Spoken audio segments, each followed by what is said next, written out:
Today's case study is just such a great story of a triathlete who goes through what we would consider just the perfect, typical triathlon journey. And we don't say perfect as in everything was smooth sailing. We say perfect because it had all the ups and downs that we would expect in a triathlon training program. And so this is just such a great case study because it goes through all the highs and lows that an athlete can expect. And if you had a checklist of looking at a 20-week program for a triathlete, what's going to happen, the good things and the bad things, this case study with Harris is exactly that. And I think it's just so worth talking about because this is what you can expect if you're going into a triathlon training program, and how to manage the potential hiccups or road bumps that come along and how to get through them, and then how to get to race day in the best form possible, which he certainly did. So this is also a really exciting case study because it's a full circle moment. We do these case studies to really help people get a grasp of what they can achieve, to try and show some relatable stories about. You might hear someone and think how that can apply to you, and take some lessons that apply to you, especially if you hear some mistakes or some training ideas, and really to showcase what's possible. And Harris, in this case study, heard our case study with Harrison. So this is very funny that I have similar names, and he called us up and said, I just listened to this case study with Harrison. I'm in the exact same situation. I'm in the exact same story. We have the same work-life balance. We have the same training goals. He said, I felt like you were talking about me because Harrison works in his family business, works very long hours, has to fit all his training around that. And so Harrison is an Aussie athlete. Harris, very similar age over in the UK. It's like they were living in twin universes. Called us up and said, I want that. I want to know what to do. He works with his family business. He has big working weeks, limited time to train, really heavy on the tools job. Physical labor, and he just really wanted to know what sessions to do to get the best improvement. Yeah, it was one of those great interviews where he was just so excited about joining the program because whatever Harrison Coatsworth did, he wanted a piece of that. And his ambition was, just tell me what he did and I'll replicate that. Just tell me what to do. The whole time was, give me what I need to do and I'll do it. And to be fair, that's actually what he did do in the whole 20 weeks that he was on the program. And you couldn't ask for a more motivated, keener athlete to be coaching. Yeah, spot on. He was just always wanting to know from us, am I doing the right thing? What can I improve on? Again, just tell me and I'll listen and I'll do it and I'll take it on. And like I said in the intro, he learned all the expected mistakes that you will in the first 20 weeks. And this is a massive credit to him. He learned from them and then aimed to fix them. And each time he got another chance to fix it in a test or in a practice race or in a training session, he would do that. So really exciting. So basically he's in a position where he'd sign up for his first 70.3, having never done a full triathlon before. Come from a really good running background, a really strong runner, had done a marathon before. Quite a quick runner, but swimming, huge weak link, and then wanted to learn how to train and ride the bike properly. And then you kind of said at the start, look, I'm really into triathlon. I really love it. I don't know if I'm going to love it after my first 70.3, but I want to get there. So it was a fair few hurdles to jump to get there. And let's start with the swim, where to his own ambition, he's basically like, I can't swim, And so the first thing we had to do was trying to get some gauge of what kind of swimmer he was, but he couldn't swim more than 500 meters. So we got him just to go in the pool and don't worry about the time or whatever, just see if you can swim 500 meters and see what pace you can do. And his first 500 meter swim was 2:41 pace per 100 meters. And we just had to build from there. And the two goals were, okay, how can we try and improve your swim technique and get that efficiency down, but how can we actually get you to a point where you can swim 1,900 meters straight, coming from a place of not being able to swim basically over 500 meters? Yeah, and that's not an easy task, is it? When you think about that, struggling to swim 500 without stopping a lot of the way, and there's nothing wrong with that. There's people come to us with all levels of swimming ability, and that's okay for us. We've had people who can't swim more than 50 meters without stopping and then swim another 50 without stopping, and their ambition is an Ironman, which is nearly a 4K swim, or a half Ironman, which is 1,900. And that's the task. That's what you've got to actually think about and implement a strategy that's going to allow you to be confident that you can finish the distance, and B, be fit enough to not affect the rest of your day in terms of biking and running. And so there's a two-pronged attack here. We want to get you fit, but we don't want to destroy you so much by swimming so much that you can't actually train properly for your bike. And the bike is the biggest area where you can improve the most. And obviously, if you swam every day, you could improve 5 minutes. But if you did the same effort with intention on the bike, you could improve 15 minutes. So that's actually the strategy we used, was just to get him competent, get him with less anxiety in the water, and making sure that he could complete 1900 meters. And by the time we got to race day, he'd had a whole period of learning how to swim continuously. He's done all the training sessions, thought about the drills and the stroke technique sections, which are really key to his improvement and being confident in his efficiency, and then making sure that he had confidence in his ability to do that 2K.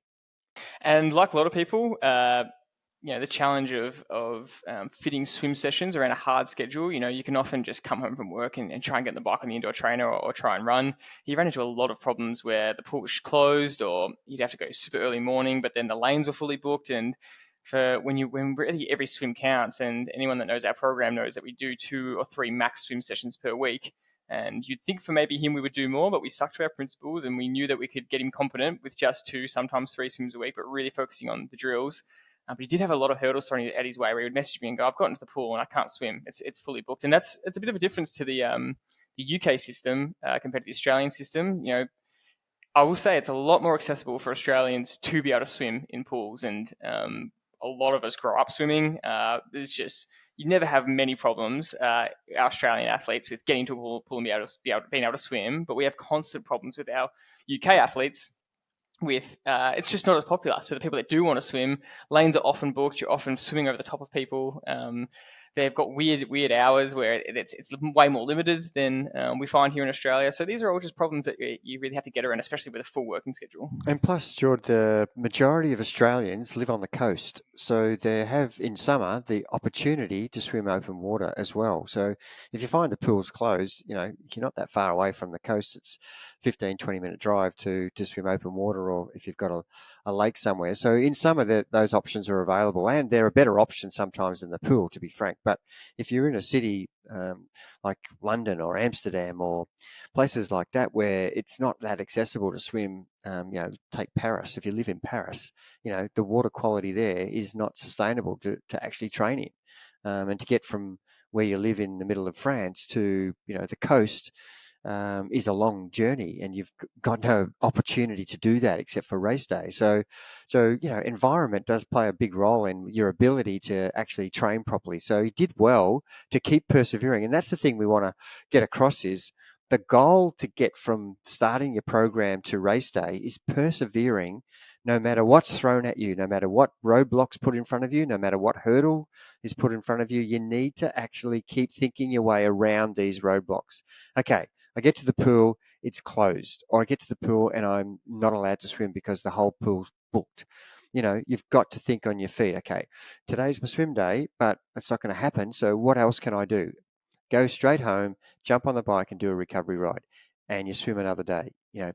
There's Monday, Wednesday or Fridays for swimming. So bump your swim over to Wednesday, make sure you're a bit more organized and find out who's at the pool, what time people are at, and try and do things like that. And if you miss a swim here or there, it's not ideal because we're doing small amounts of training for swimming, but it's not the end of the world.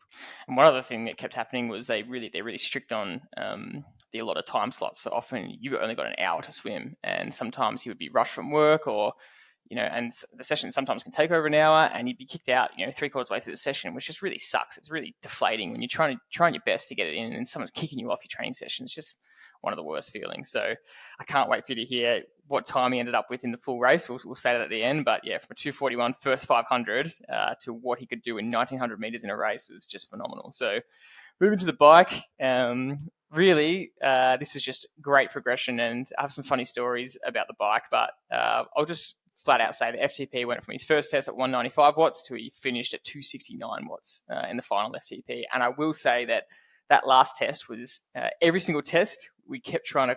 He had listened to us so much that he was already very well executing from the start about how to execute a negative split. That was one of his strong suits, but he was too good at it. And we do see this a lot with athletes. In the first FTP test or two, we let them get away with it and say it's great to negative split, great to come home strong, way better than blowing up. Because if you blow up, it's really quite a disaster. But if you're a bit conservative then and come home really strong, then we can accept that. But even the last test at 269, I believe he still had 20 more watts in him because the gap from the first 5 minutes or so, where he averaged about 235, 240 watts, to the last 5 minutes or so, where he ended up averaging 290, it's just far too big. So that's a really good lesson for everyone. If you've got a 50 watt gap between the start and the end in a 20-minute test, you're going out way too conservatively, and you're leaving heaps of watts on the table. Absolutely, and that's kind of the next level of time trialing. Is we push that conservative start so you can be strong and enjoy the actual test as much as you can ever enjoy a test. But to have 40, 50 watts differentiation between your highest 5 minutes and your lowest 5 minutes is far too great a margin. We want that under 10 watts. Mm-hmm. We want you to start and take some risks. This is a training session, remember. Especially towards the end of the program when you've got some experience. And you've had 6 goes or 7 goes at doing this. So take more risks and whatever your previous 20-minute number was, start around there and put yourself under a little bit of pressure there, and don't have the expectation that you can start end up 50 watts higher. You might end up 5 watts higher, but if you start where you left off last time, you may be able to get another 10 watts out of yourself. Exactly right. So we can't be angry at a 70 to 80 watt FTP increase over 5 months. It's just absolutely absurd. But I did want to make the point that even at the end, he was executing so well, but too well and too conservative. So that's an area for improvement as well. But that brings us to the next point about expectations of your results improvement. And this is a really important part of the triathlon journey and your training journey, is that if you don't get this expectation and mindset part right, it actually really detracts from your experience. And he will admit, and we had some really great conversations about this, where I really had to have a stern conversation with him about his expectations, because it was actually detracting from the positivity of his journey and the fact that he was progressing so well. And he did say that he wanted the same journey as Harrison, and Harrison had some phenomenal watt increases, some monster increases between FTP tests. He was kind of saying, I want the same thing. And I just said, you have to really temper that, because every athlete's different. And we don't know if 195 at the start is up towards your top limit. You might improve 10 watts over 5 months, 15 watts, and that's the progression that we're aiming for. Or you might do what you did and average 70 watts. But anyway, after the first test, he texted me and said, just finished the test, a little bit disappointed, thought I could have got more. And I went, oh no, what's happened? Is something gone wrong here? What's happened with the training? That the first thoughts you think of is what have we missed here that he hasn't improved early on? And he'd improved 25 watts in the first test in the gap. But the problem was he was hoping to improve 30 to 40 watts, because that's what I think Harrison had done. And I just called him up and I just said, I'm sorry, mate, don't ever message me that ever again. I never want to hear the first words out of your mouth that I'm disappointed in a 25 watt increase. And we laugh about it now, but at the time, it is actually really important, and we do make lighthearted jokes about it. But that will detract you. The whole reason you want to do this is to enjoy the process and soak in the improvements and soak in the times when you improve, because you won't get 25 watts again. Trust me, that's the first and only time you're going to get a 25 watt increase. You want to soak it in, and so I think that's a really clear point in this journey. Yeah, and look, as we know, when athletes have been doing this for 3, 5, 7, 15 years, 4 watts is something you would be celebrating, and it's understandable, because we do these case studies, people have also this expectation, one, that you should be starting really low and finishing high. That's an expectation that we've pushed, but we try to explain that that's okay at the start. The second expectation is that the jumps will be 20, 30, 40 watts, but that's just not real. Every single person that we coach, their ceiling, we don't know where it is when they start with us, and that's the point we want to get across. At starting at 190 watts, we can't tell after 4 weeks whether your ceiling is 300 or 195 watts, 5 watts more. So it's a learning process for the athlete and for the coaches to work out, judging by how well you finished. We could say if you've averaged 190 and you finished at 220, 225, clearly 190 is too low. So the expectation is next time you would probably be able to do 215, 220, and that's the way it panned out. But there are other athletes who are quite good at executing and risking a lot right at the start, and they actually bypass 3 months of progression, because they, from week 1 or 4 weeks into their program, have learnt the lesson straight away and almost hit their ceiling straight away after 4 or 5 weeks. So there's 2 ways to look at it, and it's more enjoyable starting low and finishing high. But if you can actually practice training yourself in sessions where you're right on your limit and you're hanging on, rather than starting way too high, which is what we're trying to prevent you from doing, and fading. But starting even and only increasing a little bit means you're actually getting better value from the session. Spot on. And look, I'll just say the numbers straight away. That was, a 20-minute improvement. Of course, he was training for a 70.3 and 90K time trial. And then to, only be able to do, I shouldn't say only, but to be able to do 195 watts at the start, to then average 188 watts for his 90K time trial for 3 hours of riding. That just shows his fitness improvement. That's what he ended up with in the race in the 70.3, to do a max 20-minute effort, holding 195 watts, to be a few watts under that for a full 3 hours, just phenomenal. Yeah, it's you got to think about that. When I first started, I could only do this for 20 minutes, and now I can do it for 3 hours. That shows you how much of an athlete he's become. Imagine if I said to him at the start, once you've done that 20 minutes, all right, now do that 8 more times in a row. You were gassed after the first test, and that it's crazy what the body can do with improvements. So, into the kind of the run overview, and then we're going to go through some training notes and then finally finish with the race. So the run was his strong suit. He came in with a 5K PB of 4:15 pace, so over 21 minutes for the 5K, and then he finished his last test the week before the race. He finished with 3:56 pace. He dipped up at under 20 minutes, his all-time 5K PB. So it's great to know that even at the top end of running, he's running really well. And his 10K time trial, his latest one, a few weeks out, was 4:10 pace. So again, that's quicker than his 5K time at the end of the program.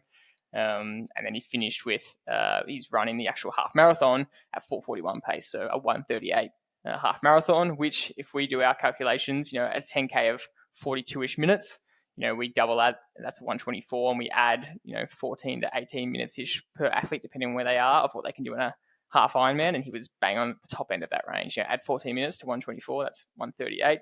Again, I'm just glazing over these equations, but this is kind of the general range of what we see athletes can do. He was right at the top end of what we could have anticipated for a half marathon at the end of a 70.3. Yeah, and then to do it in a race and your first major 70.3 is a real credit to him. And this particular course, Bolton, is one of the most difficult courses to ride and run. That's actually on the calendar, I think. And yeah, it's a credit to him to be able to. And look, I saw some footage of it, and he was having the time of his life, and obviously passing a lot of people, which is fun. If you're able to hold your pace throughout the race and actually finish strong, which is what he did. And the progression of his running, obviously, he was a reasonable runner to start with, being able to run just under 22 minutes, and to be able to actually get his run under 20 and be in the 19s, something with a 350 in it, and then to be able to run a 10K faster than his initial test of 5K.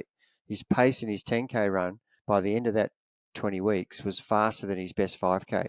So that's from a guy who could actually run reasonably okay. So that's a phenomenal improvement, that he can actually run, 2 5Ks faster than his first 5K on its solo effort. So, and then to put that into a race, that's where it happens. That's where it counts. And that's the bit that we're most happy about. It's great to have all this progression, to see that you're training well and you're improving. That's really important.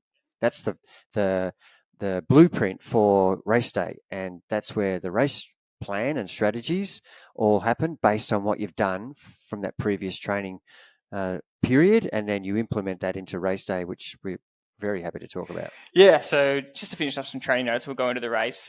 Just some of the mistakes that we spoke about in the intro of kind of what we saw is there were weeks where we just had to back off the training because he was just too tired from work and he was having some long days, and we really had to adjust that. And there were some days where, we really picked the key sessions, and he knew that each week it was like the high intensity VO2 stuff. He really made that a priority when he was, tired from work. He really just didn't miss those ones. And it was often on a zone 2 kind of volume day where he would just say, I'm just stuffed today. And we would decide that it would just do a 30-minute easy spin, or just do a 20-minute run today, or just have a rest day. But just something to back off. And that was something that we really had to manage early on. And it was a new stimulus for him, just that training frequency. And so he actually ended up getting sick. I can't remember if it was just before the first testing week or just after, but he'd had a really good run. And it's a real, it can be a real downer for an athlete. It can be a real shock because you're putting in a lot of effort and you feel like you're going really well, and then you get sick and it derails you for a week. And I remember he was really down about that, and he was really frustrated because, he really wants to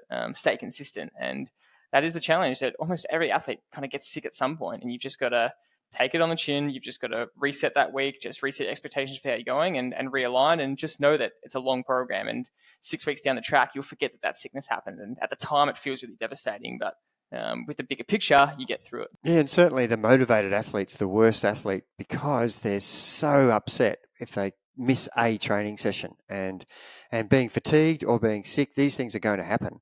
And unfortunately, the way the world has been going in the last 6 months, there's been a lot of sickness throughout the world. A lot of COVID has come back into a lot of the countries that we're coaching athletes in, and it's not just bad luck. It's because of what's happening to the general population. You can't avoid it. If your work environment is dealing with other people who happen to be sick in your office or in your workspace, who come into work sick, which is unfortunate in itself, but it's very hard to avoid it. And when your immune system is quite on the limit because you're training quite consistently, then you're more likely to get sick. And so it's inevitable, unless you can be a hermit and not see people.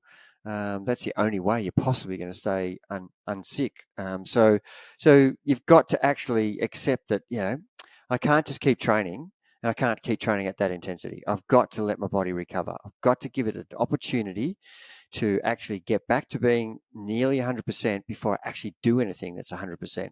And the mistake people make is, yes, they get sick and they actually can't train, but when they come back, the first session they do might be the high intensity session at 100 to 120% of their FTP. That's possibly going to make it worse and prolong the sickness for 4 or 5 more days. So start off slow, take your medicine, so to speak, which is take your actual medicine, rest, and then don't start with the hard sessions. Start with the progression. And we've said that many times on the program, but people still will jump straight back into, oh, no, I have to catch up. Well, that's actually not what's beneficial for you. You won't catch up. You'll actually probably make yourself sicker for longer. And so, look, we talk a lot about training blocks and how you break up blocks, and any training program will give you 2, 3, maybe 4 hard weeks in a row, and then a deload week. Not often you do a full month of hard training in a row before a deload week, but this is another example of Harris. Really, he could only do 2 weeks in a row max. It was very clear from the start that that's all he could handle, and then we needed to lighten the load a little bit and just take some stress off and just let him recover, because so often he was getting home very late from work.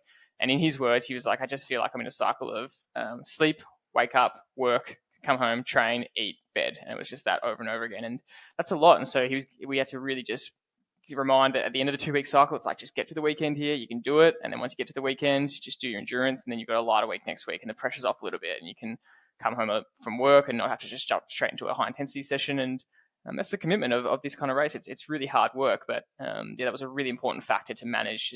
We could not afford to go too long in a row of that kind of cycle, or we would just mentally and physically burn out. Yeah, great points, and that's a lot about the management. And look, we want to make sure that every athlete who's out there that we're coaching, and who we're not coaching as well, that everybody's different. Everybody reacts differently to load, and you can't just throw one program to everybody. You have to actually look at how they're coping.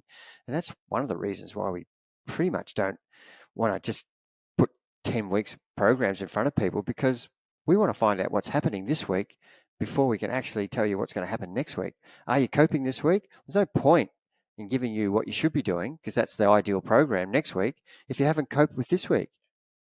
Yeah, so to his credit, one of the best things we noticed in his training habits was he really wanted to follow the instructions to the letter, and he took what we were saying seriously about you need to have X amount of elevation on these endurance rides, and the endurance ride needs to be this length and this elevation, and he would push that to the limit where he would, unless the conditions absolutely forced him inside, he was trying to get outside and ride the hills and get the elevation that was similar to the course. And a couple of times he would let us know that you tried to go out and it was freezing, sleeting, thunderstorm conditions, and he would go out for 20 minutes and turn around and come home, and we would say, it's okay, you could ride the indoor trainer, like you don't. But he would really push it to the absolute last second. We would go, no, it's not possible to ride outside. But that is a testament to how important that base period was. And I would say that given where he came from, we probably extended the base period a little bit longer, which I think really helped him by the time he got to race day. And we talk about that a bit, where a lot of athletes just don't have enough base. And the race ready period was on the very borderline of being rushed. We were kind of fighting for the last couple of weeks to get some key sessions in.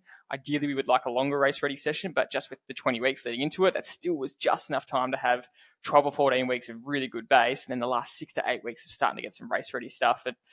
That is really pushing it. And I'll talk about a lesson that we had in a minute where we almost missed out on some key sessions because we were running out of time.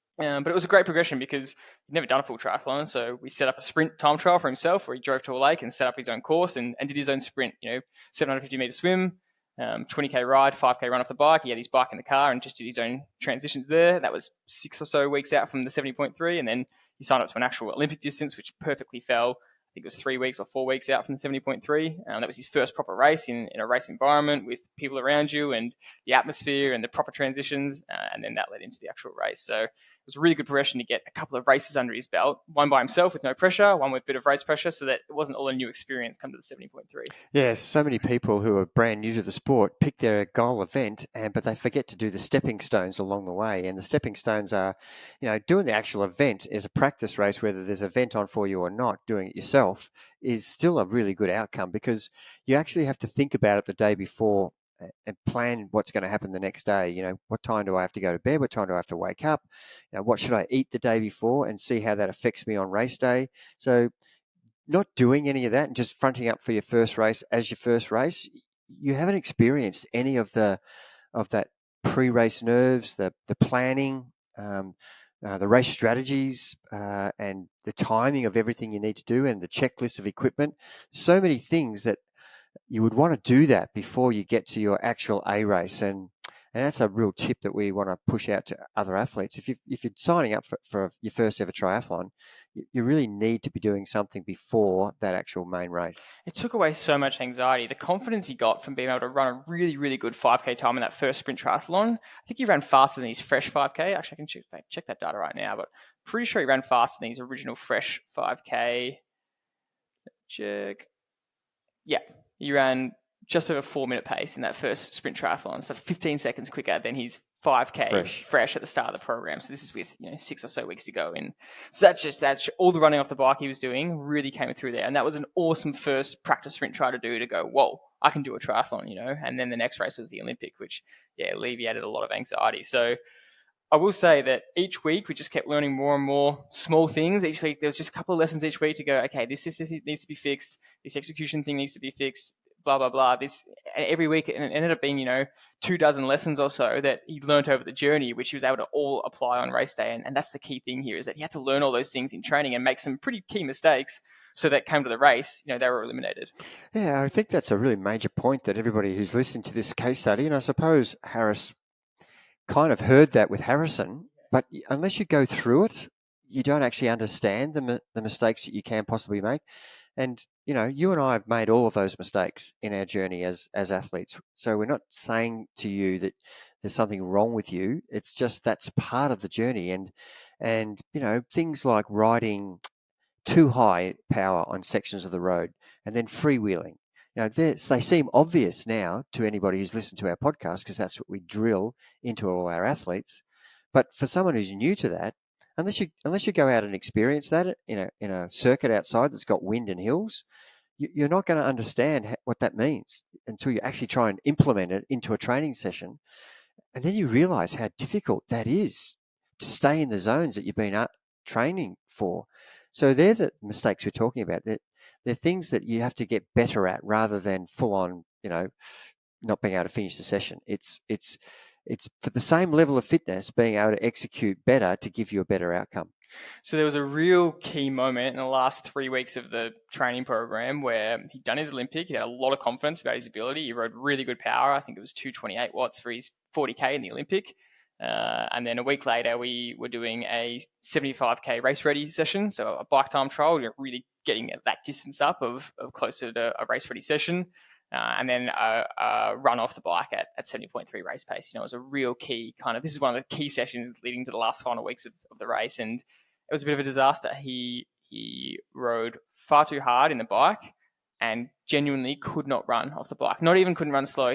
His legs were so jelly and gone. He couldn't run more than 3 or 4 minutes and just had to DNF the run leg. And that is a shocking thing to happen a few weeks out. That completely derails your confidence. And we had to really go through what happened that session. And he'd had so much confidence from the Olympic distance that he tried to ride basically not that much lower than the 40K. He rode 217 watts for the 75K, which is unbelievable from where he'd come from. But we had to go, you're right, you're training for double the distance here. This isn't a 40K and then run off the bike. You're literally out there for almost double the time. You cannot try and ride the same watts and expect to be able to run. And it was a big learning that, wow, I really need to pull back here. And it was awesome because we had to come up with a plan. We only have 2 weeks now to the race. We really, the week after, wanted to do a half marathon off the bike. We had tried to build to that, but because that initial run off the bike hadn't happened, we had to make a decision. What do we do here? Do we prioritize the run and get a really good solid run in, or do we redo this bike with a shorter run off the bike again, just to give that confidence that you can actually run off the bike? And we ended up doing that, and he pulled the watts back by 30 watts, which he should have, which is the ranges that you'd expect for a 70.3, and ended up being able to run a 16K off the bike at 70.3 pace, which within 1 week later gave him that confidence back. But that was a nervy week because the whole week you're doubting yourself going, oh, am I good enough for Olympic distance, but am I still way too far off a 70.3 with only a few weeks to go? And that's what I mean by we're pushing that race ready to the end, but that's why these sessions are so important. It just shows you, though, that the execution was the problem, not his fitness. Mm-hmm. And that can really mess with your mind. And you start doubting yourself because not your fitness is not there, but that's what you're thinking. Well, I didn't do so well in this run because I'm not ready. I'm not fit enough. It really didn't have anything to do with that, because a week later, you just went out and proved that you were fit enough to run exactly the pace you should have if you actually rode the way you should have. So by riding like that, it's a hard lesson to learn, but you sometimes learn the best lessons when you actually make the mistake. And so that was a reality check for him. Far out. I felt good on the bike, but I just couldn't run. And if I just pull back on the bike a little bit, wow, now I can run. And what a great lesson to learn outside of the main event. Imagine if he hadn't learnt that till race day, it would have been such a disappointing outcome. And you would still be blaming your lack of fitness. Yeah. Instead, it's your actual execution that's at fault here. Yeah, it was a huge turnaround, and that was a huge confidence booster leading into the race. And by the time it came to the race, he'd learned all these lessons, and like we said, to his credit, he was gleaning the information and fixing it each time. And he fixed it a week later and had a phenomenal result. And he took that to the race. And I will say, once I looked at the race data, I went, whoa, he literally fixed up almost every mistake he made in training, and it all came together as well as you could expect on race day. And one of the best lessons you always say to athletes, especially when they're doing a first 70.3, is that you have to expect that mistakes can happen, and don't try and have a perfect race, because most likely over 5 hours it's not going to be. But given all this experience in training, I'd say he had probably some of the least amount of errors possible, but he still encountered some problems, lost a bottle in the first 20K, made a very smart decision to turn around and go get it because nutrition was so important and he couldn't afford not to have a bottle for the next 70K. A lot of different things. The course is super tough, super rough roads, but he executed exactly as we wanted. And again, it was his bike graph, his power ranges, his not going over under, riding really evenly, riding a negative split, running a negative split, all big green ticks. So come to race day, it was a great outcome. Yeah, and that's the joyous part of having a program that's riddled with learning. And we keep saying mistakes. I think learning's probably a lot more palatable sentence, isn't it? And the learnings are all the time. Where you and I are still learning about everything we do, not only in terms of coaching athletes, but in terms of our own journey as athletes. We're still learning things along the way. We learned in our last podcast about how not to ride a big day when you're underprepared. So these are things that, athletes, be okay with that. That's what I'm trying to say. You don't want to go out there making huge errors every single time you train. You want to try to eliminate as much as them as you can along that journey as you learn. As you grow as an athlete, you want to eliminate the mistakes, but you still need to take risks to improve. And that's where, there's a fine line between how far can I push this in terms of power or running pace or swim pace before I've actually tipped over the edge, and it becomes a bit of a catastrophe where you either go hunger flat, or you've pushed the lactate too high, or you're overheated. So So you're trying to find that fine line all the time between what's too much and what's acceptable, because the consequences actually make the outcome really terrible or unbelievably good. And in this situation, because of the journey he'd been on and the information he really understood and listened, I think this is the lesson that that we want to spread with these case studies, is that it's okay to have everything go wrong in that whole period of your training journey. That's what training is, yeah. And on race day, everything went right. Yeah. And that doesn't happen a lot. Yeah, for sure. And so taking him to the race to finish off with his results, the swim was great. And from a 2:41 first 500 meter test to swimming 1900 meters in 2:05, absolutely phenomenal. And that was even an improvement from that Olympic distance triathlon. He swam 1500 in 2:05. So he was able to increase that distance and still keep the same pace. Which is just a ridiculous thing to think that he can't swim 500 meters, let alone swimming 1900 meters, literally 30 seconds per 100 faster. That's a great outcome. Yeah, for sure. He had practice transitions now, so he knew what to do, and he took his time in that. And like we spoke about, the bike course was tough. You started in one point and finished in the other, and so you had to go a huge headwind from between transition 1 and 2. So you had to expect that in the actual course of how that would impact your race. And he asked us beforehand, what do you think I can do time-wise? He predicted himself between 3 hours and 3:15 based on the speeds he was riding in training. And of course, our answer is we don't care before the race. We care after the race. We'll look at your time and speed. But before the race, we care about your execution. We care about where you're going to put down the power, what sections of the course, how you're going to ride them. And after the race, he finished with a 2:58. So he went under 3 hours, which was faster than expected. And he rode that really evenly, which was amazing. And riding it so evenly, and he rode it basically to the same power that he'd done in training a few weeks before. That's why that session is so important. He was able to run really well, and it was because of the way he executed on the bike that he was able to run really well. Plus his fitness came through, and once again, we expected him to be a 140 to 146 half marathon runner in the half Ironman based off his 10K time and based off his race ready sessions. And he even surpassed that. He ran 138. So at the top end of all his ranges, and even dipped under the times expected for bike and run, which is the outcome we wanted, but he got there executing really well. And I will say once again, we still underestimated his fitness by the end, and that's a testament to his training, is that he probably could have been, now we know this, we didn't want him to do this in his first race, but for next race, we know he can be more aggressive because he's got more in him, and he actually had probably a little bit too much at the back end of a run where that means he rode really well, so he could push a little bit more on the ride, and then, he can afford to be a bit more aggressive on the run as well and find a lot of time there. Yeah, look, there's so many good positives to come out of it. He did all the work himself. He actually, standing on the beach, you're wondering what's going to happen today, and it's in your hands. You're in charge of execution. The execution will look after the end result. And if you don't get that execution right, that's all you got to concentrate on when you're standing there before the race. What am I going to do in the swim? Not what time am I going to do? How am I going to get that time? What am I going to do on the bike? Not what time am I going to do on the bike? Where am I going to ride the power? And then as a runner, when I get off the bike, I should be in great shape with my nutrition and I've executed well. I should be able to run this pace, and that'll give me this time. And at the end, you'll find that, hey, I'm nearly in the top 20 for your very first half Ironman. You've exceeded all the times that you actually had at the top of the ranges, and you end up with a great day. And they're the things that make the whole journey worthwhile, and you can't wait for the next event. A monster effort, finished in 5 hours 30 minutes. It's such a tough race, the half Ironman, and we always joke about how the half in front of the Ironman just makes it seem like, compared to the Ironman, it doesn't seem as much. But these are monster races. The top end guys are 4 and under, and then people are taking 4 to 7 plus hours, which we always talk about. That's sort of 1 hour, 2 hour race. That's not an Olympic distance. It's especially the Bolton. I think Bolton's one of the hardest Ironmans and half Ironmans. I don't think the Ironman's there anymore. It's too damn hard. But it is a really tough course. It's got a lot of really bad roads, a lot of turns, and a lot of wind, and a lot of hills. So I find that athletes we've coached on that have been, their times are 10, 15% slower than they would be on another course. So this is one of the toughest courses. So this was a great just example of what to expect, what you could possibly expect in a training program. And we would summarize it with just putting in the work for a really solid base, putting in the work for really solid consistency. There's times when you come home late and just do the effort, just get on the trainer, get it done, go out and run off the bike at night.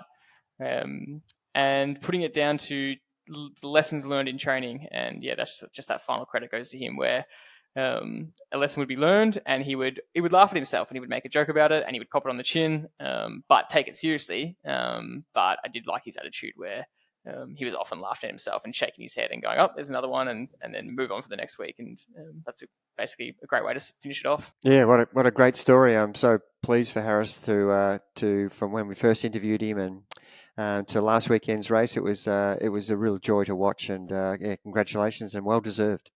We hope you enjoyed this case study, and we'll see you in the next episode.